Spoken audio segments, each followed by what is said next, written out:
Now, first person I'd like to introduce is somebody who's been helping us to make this journey, who's become a fabulous friend in the process, none other than Gonzalo Munoz. Gonzalo is UN climate change high-level champion for the agriculture agenda.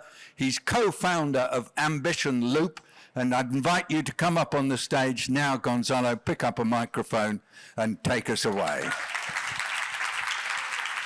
Hello. Thanks so much, my dear friend. One of the amazing results for me of this agenda has becoming a good friend of you. So thanks so much, my dear friend, David Nabarro.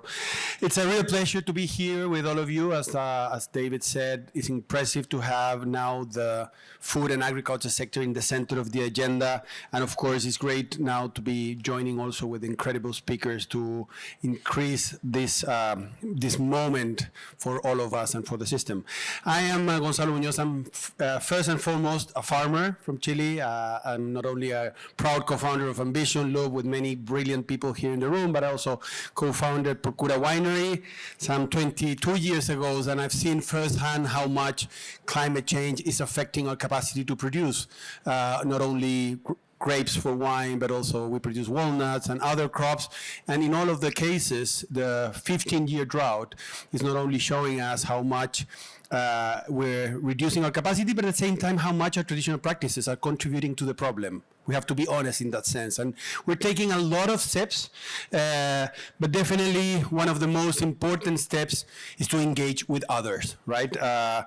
And we know that food systems are remarkable in many ways. It's, of course, feeding everyone in the world, but also creating livelihoods for 4 billion people around the world. And again, they are being affected by the climate crisis and the triple crisis, I would say, but also being understood that somehow part of the problem, and in that sense we need to show how much they can be part of the solution.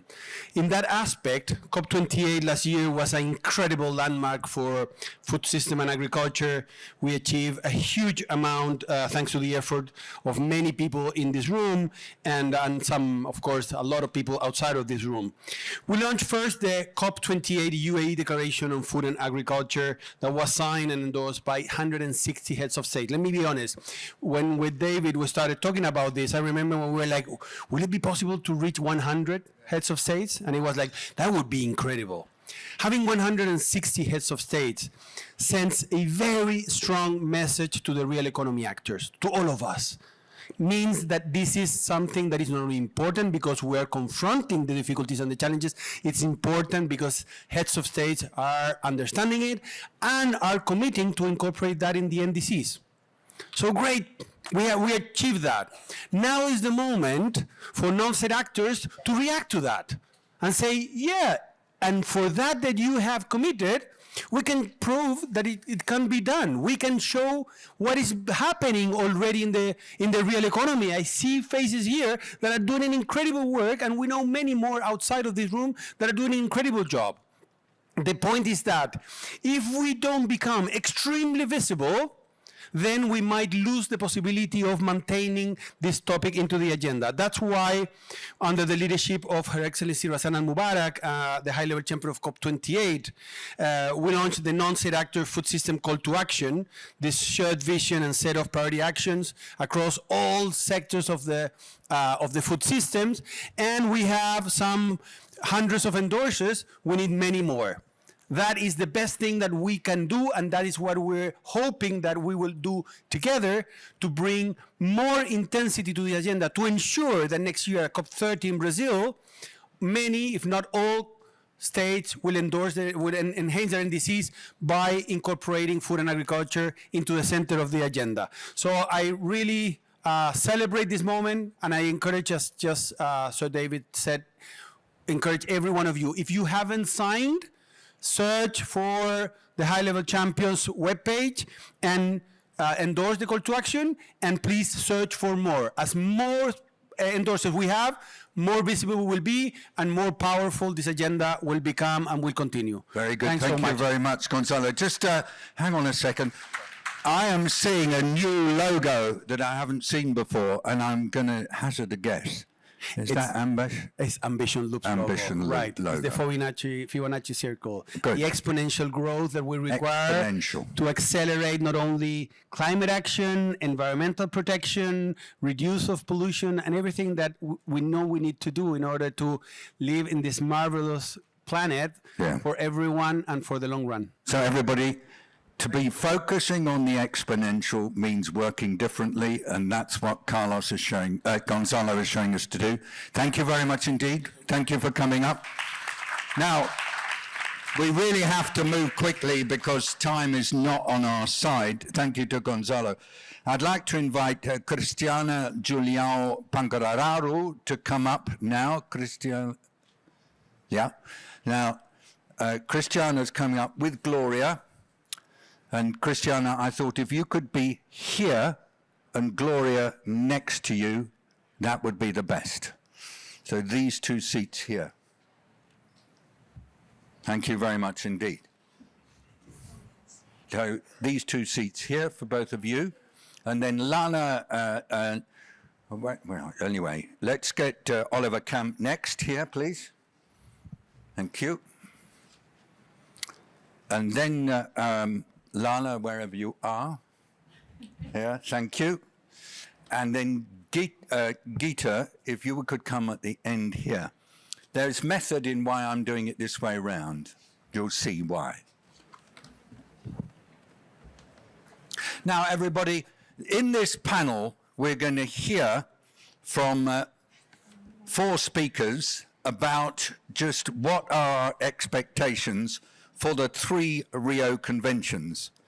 Now, Cristiana is a representative of the Global Alliance of Territorial Organizations, and she's going to speak together with Gloria, who's going to translate for her, and it's going to be quite tricky, and she has to get back up to the United Nations by something crazy like 3 o'clock, so we're going to invite her to speak and then disappear.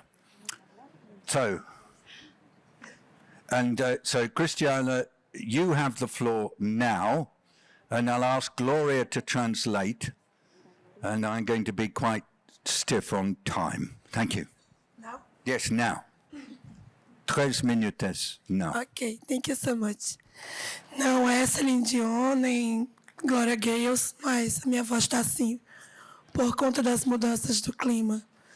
No Brasil está 40 graus, 35, 40 graus. Aqui estava 15, então, muito. Bem, sobre a questão, eu acredito que nesses 3 pontos da Convenção do Rio, é importante a gente considerar o que nós, da Aliança Global, trazemos, que são os 5 princípios discutidos com grandes organizações que congrega Brasil, Indonésia, África Central, América Central e Bacia Amazônica. Então, somos 5 grandes organizações que vêm discutindo desde espaços sobre convenção da mudança do clima, como pensar em trabalhar questões não só da soberania e segurança alimentar e nutricional, mas como a emergência climática tem afetado todos os nossos modos de vida. E assim, a gente tem 5 princípios, vou colar, que é a proteção da terra, que são os conhecimentos tradicionais, que é o licenciamento e o consentimento prévio, livre e informado, a proteção da vida e o financiamento direto, porque estimula a autonomia, jovens, mulheres, líderes, nesses espaços globais que a gente tem ocupado, né, chamando a atenção de como as coisas saem do território, chegam no território e podem chegar aqui para vocês em forma de comida, de água limpa, do que vestir, do que calçar, qualidade de vida, life quality. Então, é sobre isso que eu gostaria de acrescentar a vocês. A gente está às vésperas de uma conferência sobre biodiversidade, às vésperas de uma conferência sobre mudança climática, às vésperas de uma conferência sobre desertificação. Eu espero muito que este painel e toda a Semana Climática possa agregar para que forças sejam unificadas em defesa do planeta Terra, em defesa das presentes e futuras gerações, em defesa do legado que estamos deixando aqui. Muito obrigada. Desculpa o tempo e a voz. Thank you very much indeed.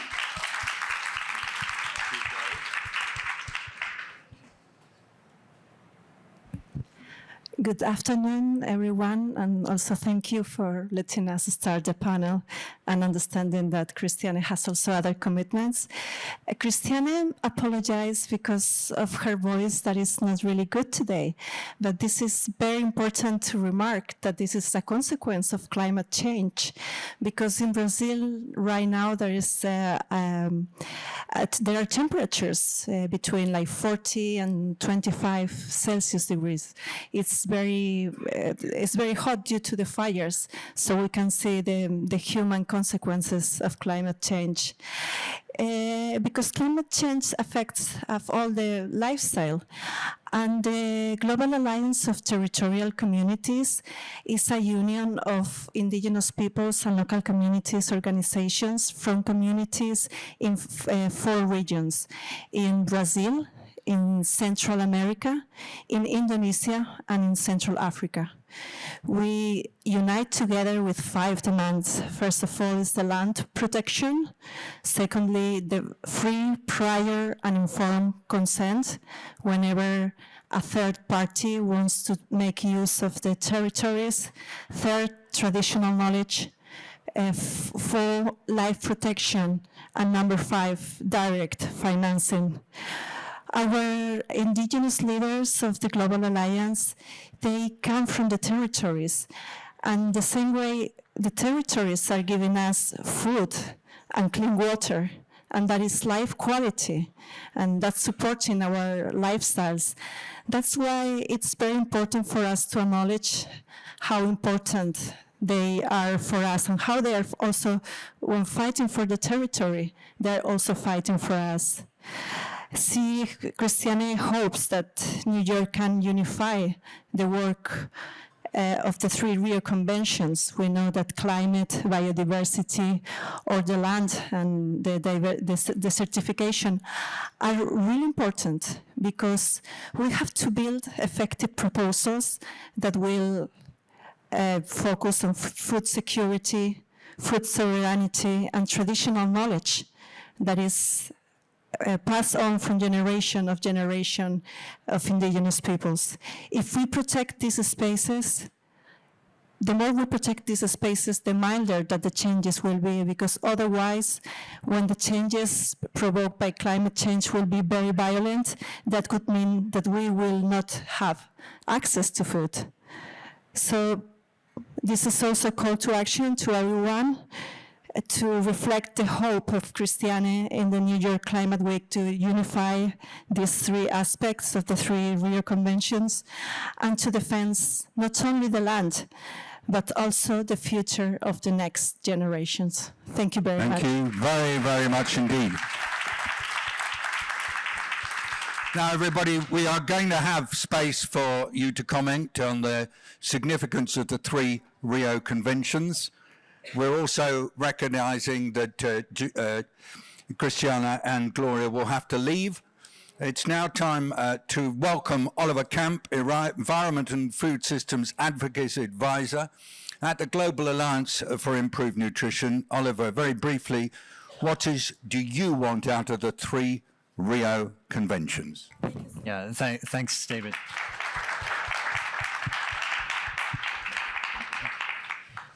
Yeah, well, when I was thinking about how to answer this question, it's such a huge question to answer in only a couple of minutes. So rather than going into detail, which I promise I will offer to do afterwards for anyone who'd like to talk about it, I'll just talk about 4 areas that I think cut across the Rio Conventions and I think are really significant.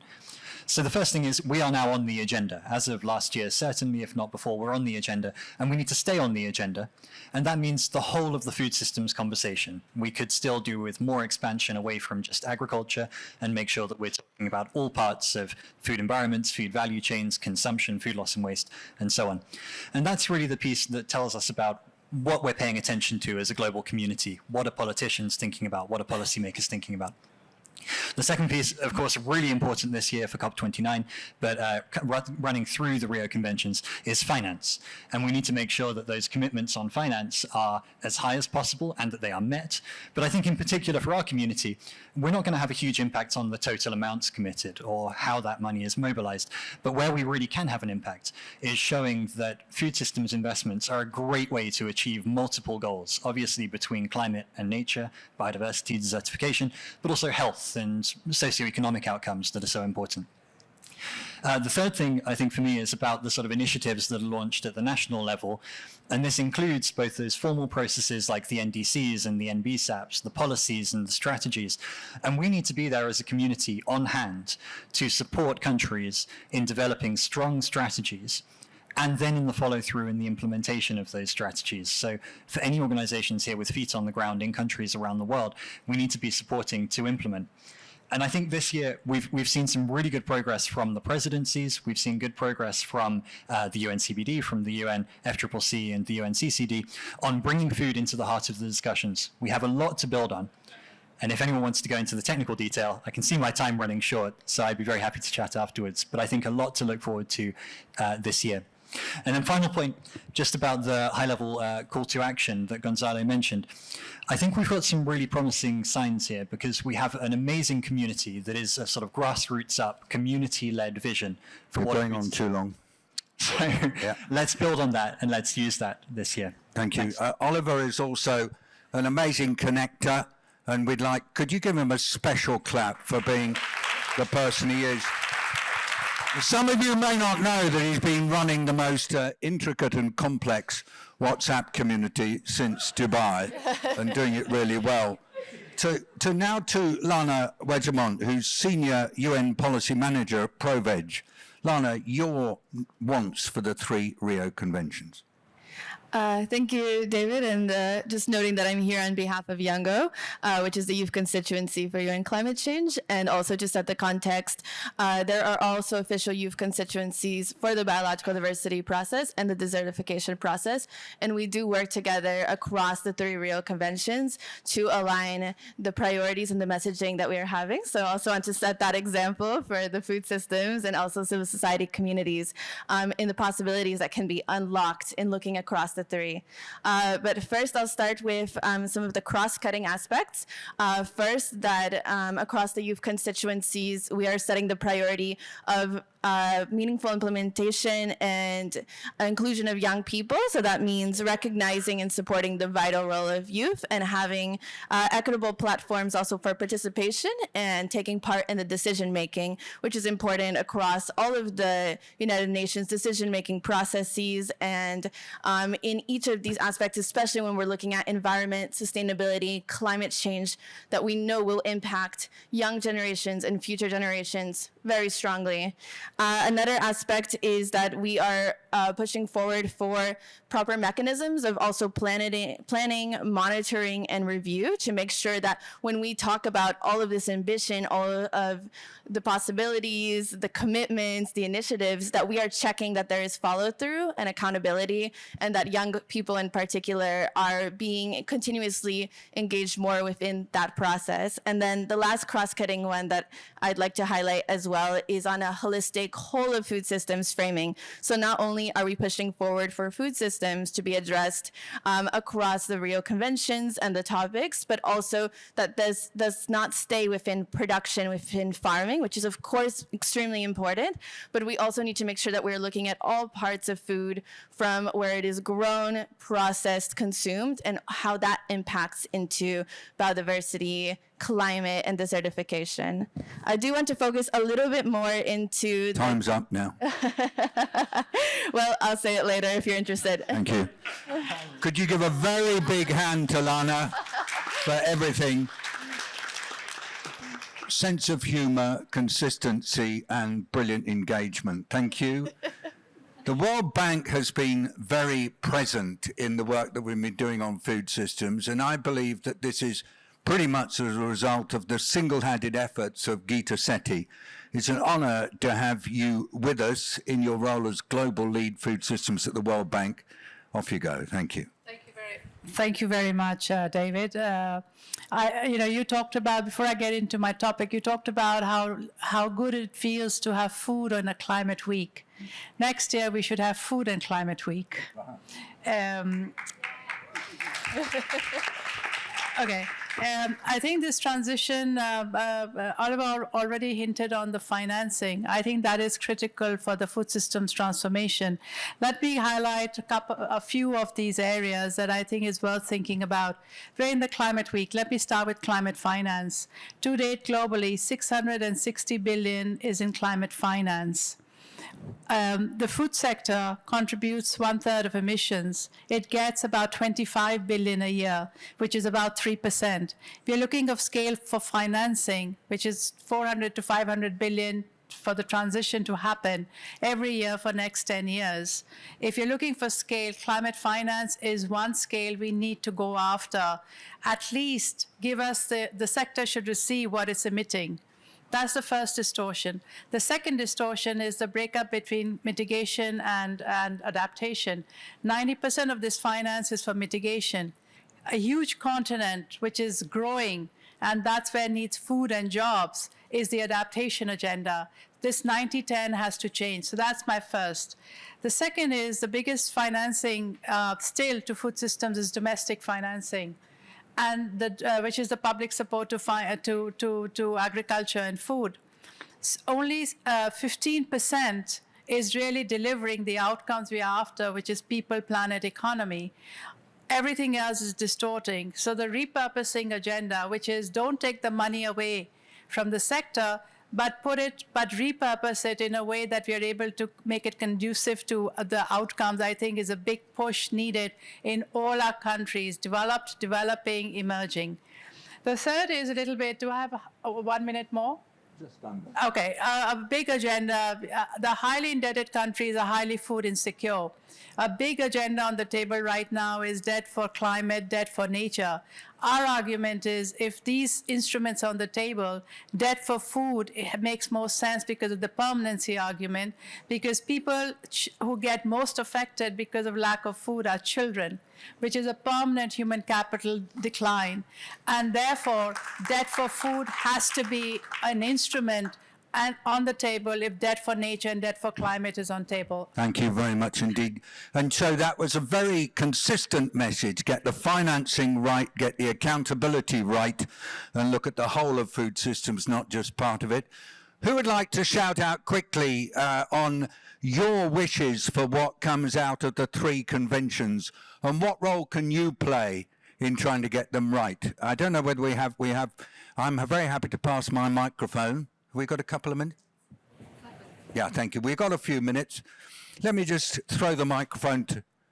Yeah, good. We've got a couple. Nigel Topping, you're going to be the first one to speak. This is called... Thanks. And I thought I was just going to sit there quietly and learn.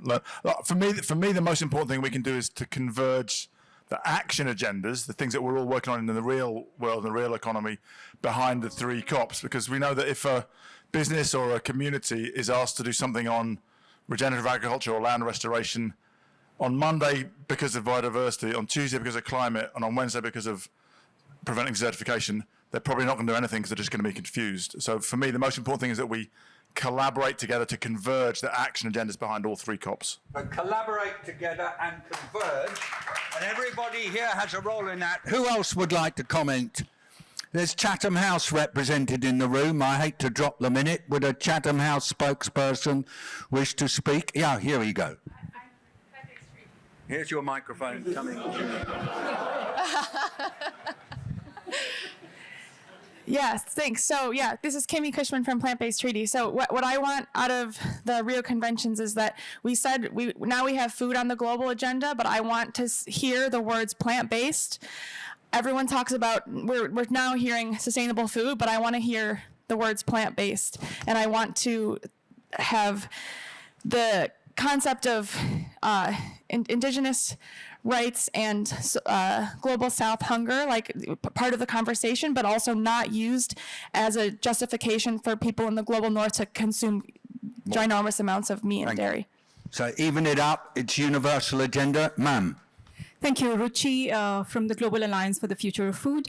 Yeah, so I would like to see conversations and actually action on both transition of the industrial agriculture away, right, to more ecological, and support for the farmers, for the indigenous communities who have been preserving the environment.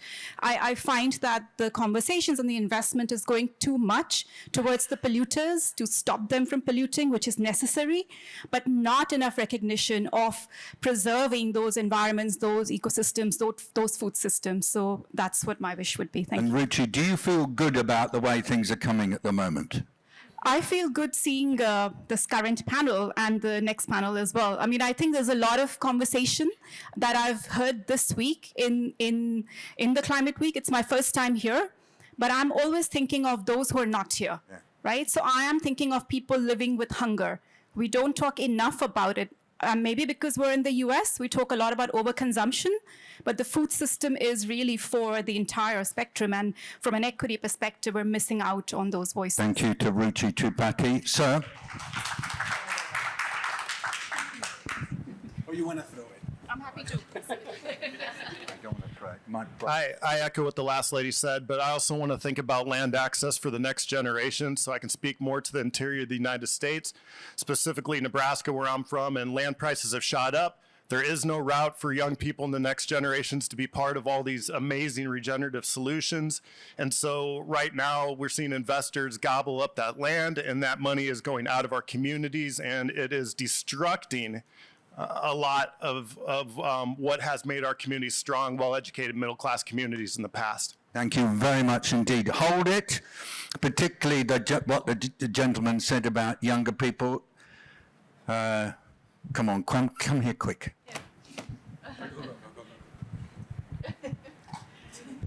No, I was going to compliment my colleague from Collaborations that considering how we want to scale up, and we are seeing like the food systems as silos, so we cannot work in silos anymore, because what we are doing actually on the transition to regenerative agriculture or use of soil, all of this is not being efficient because it's not sufficiency. So we need to look across our biomes and our countries to combine forces and to change this transformation on food systems. So see your soil as a living system.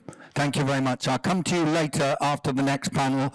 Promise you'll be first. Thank you to our panelists. A giant hand. They've come all the way here, and they could have gone many other places. Thank you. Thank you, Lana. As always, thank you. Thank you for your very kind introduction. Thank you. Now we come to our next panel. Would the panelists like to come up here and take their seats? I will call you as well. First of all, Ismail Sunga, if you'd like to go at the end seat, and then Hanan, there you are, coming next, and then Kate, and then Anna. Brilliant. What we're going to do now is to focus on accelerating multi-stakeholder collaboration on food systems. We've got a very exciting group of panelists. Again, they're asked to make their comments in 3 minutes, which, by the way, is about 240 words. That's not a lot of words, so you have to be very precise when you're speaking. First of all, Ismail Sunga, who's CEO of the Southern Africa Confederation of Agriculture Unions, or SACAU. Welcome, Ismail. Thank you. I thought you were going to ask me a question, but let me manufacture one for myself.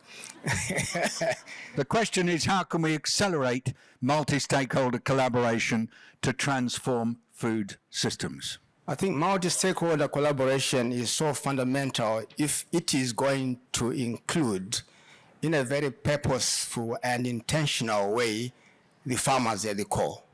At the moment, there's talk about them. How do we bring them in? How can we collaborate with them? It's not so much about them being part of the entire conversations. For as long as they don't have buy-in and they are sold a story, maybe that story does not talk to their pain points. It talks to the pain points of the global community, which might not be the same as their pain points on the ground. So let's find out from them. Let's create an atmosphere that they are not invited to, but they are part of the conversation. Without that, we are not going to move any inch further. The final point before I get stopped is this one. If you don't anchor the initiatives or expectations of the future on a younger generation of farmers, you're going nowhere. The future belongs to them. And when you talk about a younger generation of farmers, essentially you're talking about entrepreneurship as a key element. So those will be my calling points. Thanks. Over to you. And Ishmael, we'll come back to you if we can, because I'd love for you, because I know you've got these examples up your sleeve. Any really crisp examples of where you've seen it to be successful in your region? When I come back to you in a minute, I'd love to hear from you. Now, we might like to go to Hanan Murshid, who is Strategic Committee Member and Chief Sustainability and Innovation Officer of the OCP Group. Hanan, vous avez la parole, mais je pense que vous parlez en anglais, non? Oui, absolument, oui. Merci beaucoup. So, first of all, thank you for inviting me. I think I'm expecting you to want me to talk as a business representative, what would be our action and our efforts and how we can help shifting the food systems and enhancing the transformation. Actually, I think that business has always been seen as a catalyst for food, for the overall transformations in general. We've seen a lot of subjects where the UN is emitting calls to action to business sector, because business has the opportunity to deal with all over the value chain and then can be let's say a vector to enhance collaboration and to federate all the components of the value chain. And food systems is a great example of this. So our OCP, what we are doing is trying to connect all our stakeholders internally and externally. We try to enhance collaboration. We try also to make better distribution of the value created among the whole value chain. And we also try to bring the financial institutions to help the food system transformation, because finance is there when business is there. This is the reality. So then we try to provide financial support to our farmers. OCP is the leading producer of phosphates-based fertilizers in the world, and we have a special presence in Africa, especially when we have 70% of the market share. So there we worked very closely with the smallholder farmers. We tried to accompany them, providing technologies, providing training, providing customized products for them, but also helping them to, in the go-to market, to reach the final market, the final consumer, make sure that their efforts are well valorized and they can get value from what they do, and also bring in financial support, crop insurance, and all what they need to finally be able to produce and to sell their products. So, and it's really impressive what OCP is doing. I'm so pleased you're here, because you really go close to your farmers and you try to respond to everything they need: training, access to cash, access to markets. Absolutely. We worked very closely with 1.5 million farmers all around Africa, directly with them.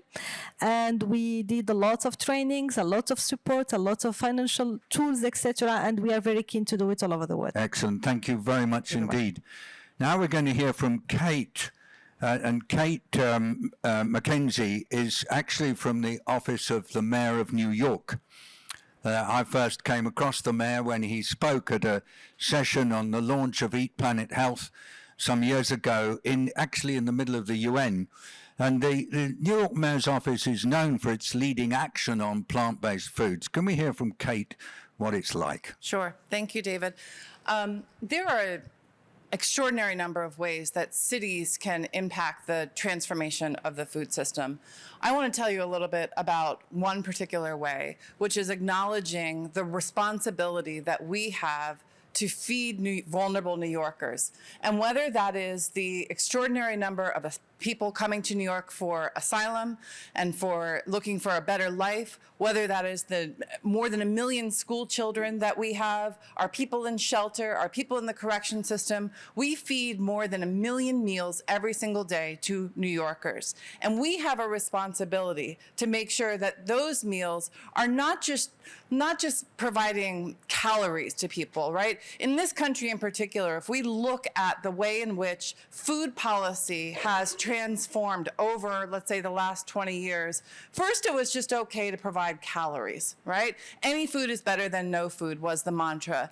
And then about 20 years ago, we really began to shift to caring about the kinds of food that we were feeding people and making sure that as we were facing with chronic diseases such as obesity and heart disease, we need to be promoting a healthful, nutritious diet.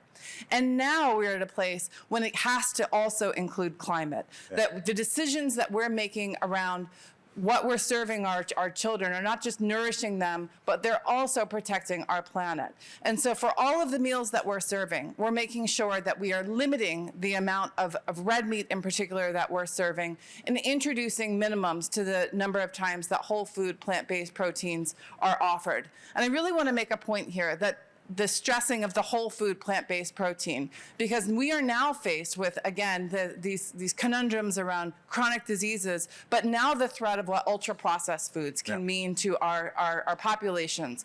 But I would suggest that by dealing with food procurements, we're able to address the livelihood of farmers, again, support of the best practices that are happening at farms, particularly around climate and environment, but also bringing, in this country we call it minority and women business enterprises, into the fold to ensure that we are providing markets for new systems. Brilliant. So it's an all-round approach from the New York Mayor's office. And what's really important is how food policy in the office has transformed as the rest of the world has transformed, and they've kept up, and it's very, very active. Thank you for coming and sharing. And many of you were here last year, you know. It was in the Rockefeller Foundation that we had our event last year. And it was Anna Lappe and the Global Alliance for the Future of Food that basically welcomed us. It's a chance now, a year on, for you to share with us what more we need to do to keep this multi-stakeholder engagement going. Welcome, Anna. Thank you so much. Well, and as the last panelist to speak, I have the privilege of basically also saying what everybody else said. You agree, and I agree. And I also know what you'll do to me if I go on too long, so I'll be very brief. But I come here from the Global Alliance to bring the perspective of a philanthropic alliance. So to bring the perspective of what is it that philanthropy can do to be catalytic and to be really at that transformative edge of what we need for food systems change. And part of what I think we see from the Global Alliance perspective is the power of grounding this transformational work in a set of principles so that we can bring many people around the table who might have divergent strategies, divergent approaches, divergent entry points, but we know we are guided by the same set of principles. So our transformational vision is a food system that is equitable, that addresses the kinds of things Kate was just talking about, that is inclusive, that is interconnected, that is diverse, that is healthy, again, to the whole foods, not ultra-processed foods, that is resilient, tying us to climate, biodiversity, and that is renewable. So those 7 principles are these foundational principles that allow a kind of multi-sector engagement for transformation. And what I think that kind of principles-based work also does, that's so important right now, is drawing these linkages between, as we're doing here, food and climate, food and biodiversity, and us, many of us in the room who are deeply engaged in food systems work, to connect us to our peers and allies who are working on energy sector transformation, to know that if we're talking about transforming food, it also means taking on energy in the oil and gas industry. It means, in our case in the US, what's impacting our food policy the most right now It's energy policy. It's the fact that we now have a renewable energy standard that's pushing more corn-based ethanol, a sustainable aviation fuel standard that's pushing more use of ag land. So these kinds of linkages are what we see as so important. And from the philanthropic perspective, what we're trying to catalyze is that kind of connective tissue and mobilization, again, from a really principles-based perspective. Thank you. That's and so thank you very much. The clap comes now.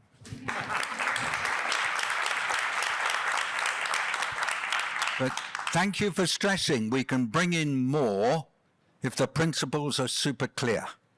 And then that means we get the linkages and interconnections. But back to Ishmael, farmers' leader. Are farmers feeling comfortable about these shifts? I don't think they are feeling comfortable near enough, because the conversations, they are not sort of trend setters in the conversations. They are much more followers. And once the conversation is taken a particular direction, it becomes very difficult for outsiders, so to speak, to try and twist it. No matter how much I can shout about it here, it is not going to make a big change at all, if anything. I think the point of the matter for me is that the transformation is about people. It's not about the food systems. We are selling the wrong story as far as I'm concerned. We should be selling the story of how transformation can help people live better lives, decent lives, and not so much about climate and resilience. No, it's about people. Yeah. And quite often we forget that farmers are actually people. They are real people, and they are multifaceted. It's not only about food. It's about infrastructure. It's about health. It's about everything. So if we put the word food only, even if we are saying system, that is our language. It's not their language. So let's speak the language that touches their pain points. Right. I don't think we're doing that well enough. Okay, so we're given a request from Ishmael to actually find a way to touch people more with what we say, and Ruchi, I can see her nodding. She brought that point up a little bit before. We're now going into discussion. We're talking a little bit about ways of engaging more people. We had some suggestions from our panelists. Madam, over the back there, you were going to speak just now. Can others who would like to comment, please look for Gonzalo, who will be walking around with microphones. Short remarks about how we widen the circle. We need to do that more than ever. Yes. Thank you. I'm Cassia from Climate Cake, but also from Brazil, so like a big producer of food. And I think I just came from a breakfast with Otto Scharmer. We were talking about going beyond net zero to also regenerative. And I think we should unite these three agendas under this idea that it's not enough of being net zero, but also we have to produce in a way that we regenerate land. And I hope that like next COP in Brazil, a big food producer, we can put food at the center of the agenda and find better ways and change the incentives for the things that we know that are good, can be cheaper, healthier, and tastier than the things that we can buy now for $1. So it's a bit like what donut economics has done to our understanding about renewability. What I think you're saying is we also need to include regenerative into all aspects of agriculture and food systems. More comments, please. Just put your hand up and we'll put them, yes, behind you, Gonzalo.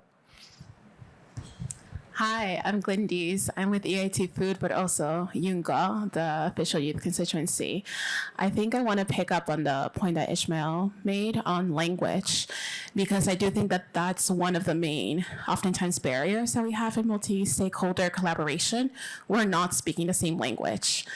And I think that something that we need to start, whether that's mapping what kind of language it is that we need to use, how we're expressing our ideas, the framing of different things to be able to have a better collaboration. So if we only go away with one memory from this panel, it is watch your language. You can shut people out. That's what you said. Thank you very much indeed. Anyone want to build on that at all? Yes, in the front row.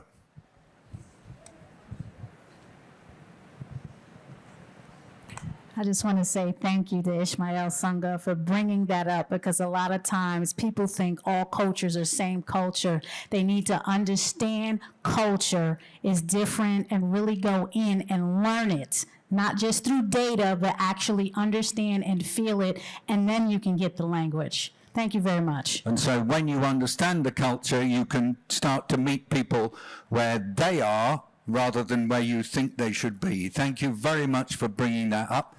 Please feel free to come in with any more remarks like that if you wish, if we've got time. We're coming right to the back row, and you have the floor, sir. Thank you. So one thing that I think that we can do more... You might want to walk to the front, because otherwise people get stiff-necked. I thought they might want to stretch, but I can if you need me to, David. So loving the conversation, loving the importance of moving forward. I think one of the things I would say is, how are we focusing on things we can agree with? I hear sometimes things we're against. Fighting against things is often a lot more challenging because there's somebody that's going to lose. And so I think we need to be thinking about what we're for. And so it's been great working with the City of New York. We're running a campaign called Beans is How. City of New York's got on board across institutions. There's restaurants across the city that are putting out recipes. We're talking about the power of beans, peas, and lentils. That's it. We're not saying what you shouldn't eat, we're saying what you can eat. And I think this is really important in the way we build narratives, the way we build coalitions, and how we collaborate together. Positive, positive, positive. Positive. Thank you. Being positive. Super important. No longer what you can't do, but what you might want to do. Madam, you have the microphone now. Thank you. And thank you again, Ishmael, for bringing that up. And I think Kate brings up a really good point by illustrating what New York City has done. Solutions have to be local, and they have to be localized. I think a lot of times within the plant-based space, we think that one solution is going to scale up and is going to impact everyone the same. So culture is important, language is important, but localizing the solutions so they are sustainable in the long term. Local, culture, language, LCL. Who else is going to chime in? Nigel's just about to speak again. We give him a second go because he's a champion. He's impossible, isn't he? But we love him.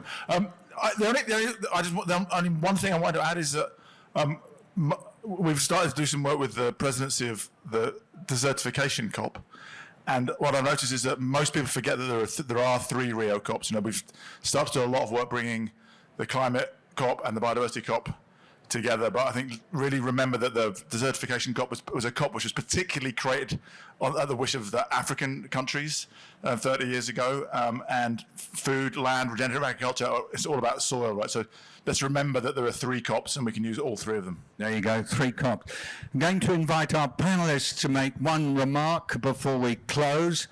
We've got a little bit of time left for any wider conversation, and I will invite, oh, you're going to come in now, yes. Yeah, no, I just wanted to comment something about what Ishmael said, that there are a lot of migration from the rural areas, especially in the global south, and how we can give incentives to young people to keep on farming the land that it's being disoccupied, and I don't know, in a couple of years, who will plant those plants in these areas. Thank you very much indeed. So we're going to invite our panelists now to react and reflect, give them a couple of minutes each, and then we will move towards the closing segment. Ishmael, you've been referred to a lot, but I'm going to be a bit mean to you. I'm going to invite Anna to come first, and then Kate, and then Hanan, and then we'll come to you last, so you get to react to everything that everybody said. Well, I think there is a lot of consensus about the big gaps and what we have to address, and the center of all this is collaboration and customization, and making sure that solutions are coming from the people that are the first ones on the front, and not outside solutions that we try to applicate to situations that are necessarily adapted. Thank you. So that's very much keeping it local and making sure that the solutions are defined locally. Thank you. Kate, please. Again, I'm going to appreciate the perspective that you brought, Ishmael, because this isn't just about having across the board, improvements in purchasing patterns, reductions in our carbon emissions, because what's the point if nobody's eating the food that we're bringing to the table? So we've done a significant amount of investments of time, energy, and resources to be able to train staff around producing delicious meals. Yeah. And what comes with that is also the through line of education. We talk about climate, health, sustainability, but how we're teaching, particularly our young people, to be able to know what's in front of them and why it's in front of them, I think is essential. Thank you very much. These are nuggets, these remarks you're hearing, and this is a very important point. Thank you very much, Kate. Anna, please. I'll add my last nuggets, and I so appreciate the bringing the food producers into the room, and I also think I'd like to bring in the voices of food workers across the whole food chain. So it's both those on the land, and also thinking about how do we bring the voices of those who are working across the food chain. In many countries, certainly in the U.S., those are the most exploited workers, often the most underpaid, the most vulnerable. So how are we bringing them and the need for that work to be dignified and supported into the room? The final nugget I will end with, which you began with, which is at a time, this moment that can feel so dark and hard, and I was listening to the voice, the incredible leader from Brazil, and hearing in her voice the impact of the fires in South America. Can feel like nothing's changing at all. We aren't moving fast enough.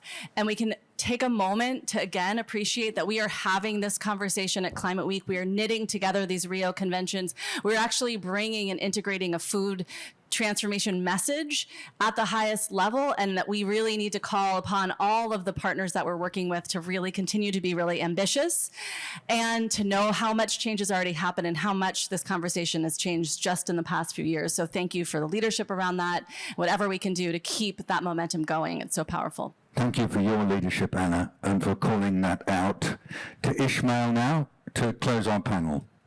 Thank you, David. I think the final point for me is this reflection that the system that got us to where we are now was very, very efficient. And it was a system that got us to a dangerous place. The same effort and system that was used to get us to where we are now is what we need to reverse engineer. So it has to be with the same effort.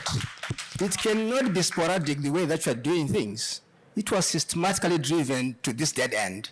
Now let's systematically, using the same energy, the same resources, but making sure that issues of ethics, fairness, and equitable distribution of value and risk is fully ingrained in those formations. Brilliant. Thank you very, very much indeed. Huge, huge appreciation.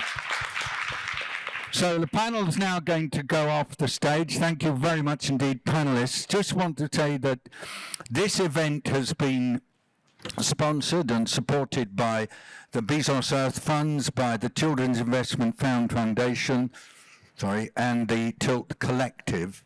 And we're particularly grateful to the Climate Champions, Ambition Loop, and Just Rural Transition. And that means that I invite Gonzalo Munoz, the champion, back on stage. You've heard us for an hour.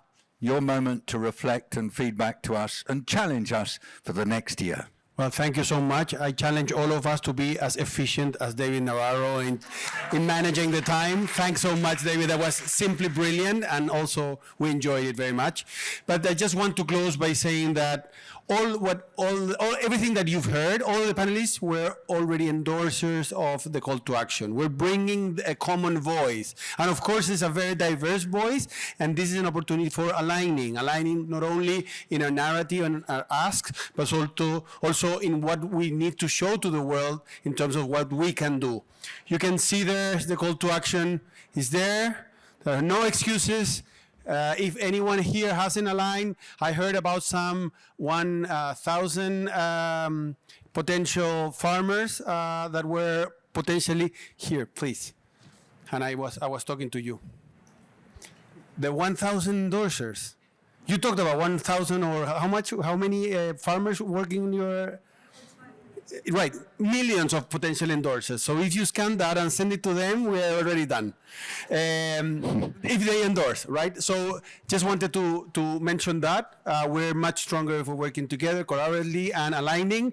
And therefore, I think that the main important thing that we have to do is to endorse, to maintain the momentum, not only to be aligned, to be visible, but mostly to be relevant, right? We, thanks to all of you, are now becoming visible. This is the moment to become relevant, and for that, we need to endorse the call to action and accelerate action. Thank you. Thank you very much indeed, Gonzalo. Behind this event have been a whole community of people, but I'd like to acknowledge particularly Rebecca Brooks and Isadora Pia, both of the Climate Champions team. And with that, just please get more endorsers. It matters so much. And remember every word that you can from this session. It was absolute gold dust. Bye-bye. Have a good rest of the day. Wonderful.